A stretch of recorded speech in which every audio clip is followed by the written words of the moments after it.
Hi, my name is Dr. Melissa Carr, and I'm a doctor of traditional Chinese medicine in Vancouver, British Columbia.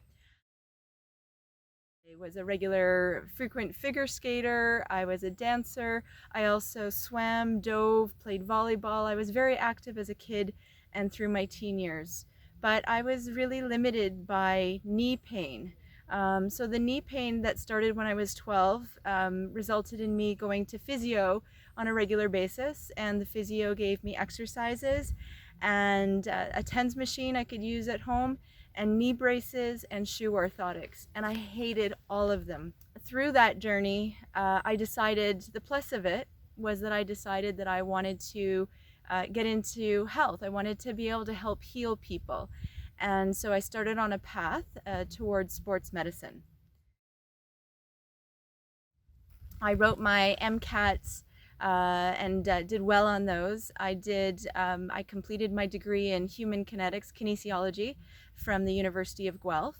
And I went to Japan actually for 2 years to do research in a medical university and be able to gain some experience there as well, also continuing on with teaching.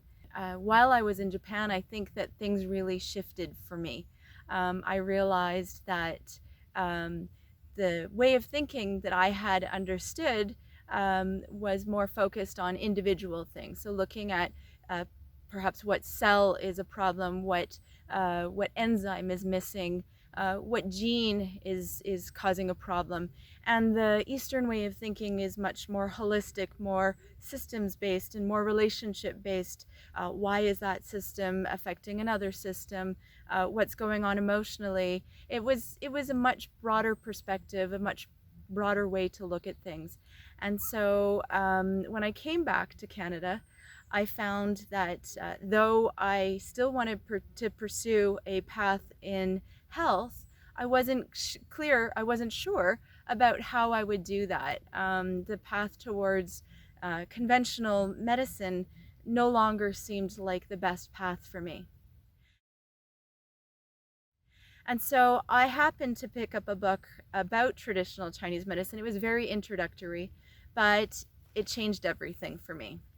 So even though the concepts of traditional Chinese medicine were really foreign to me, and I found it was really difficult to try to explain to those around me what it was that I was doing, to try to explain what traditional Chinese medicine is.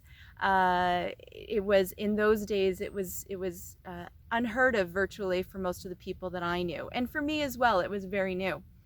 Now I find that I talk about traditional Chinese medicine and people are like, oh, I get it. I've had an acupuncturist or I know somebody who is one. But in those days, it was very difficult. And however, I persisted. I was committed to studying the traditional Chinese medicine and learning from the experience, the practice, and the experiments that had been done in traditional Chinese medicine for thousands of years. I'm excited, if you're interested in traditional Chinese medicine and how it can help you, to be able to answer any of your questions and hopefully see you either in clinic or online in a visit, so that you can get to enjoy some of the joy that I have experienced from this practice.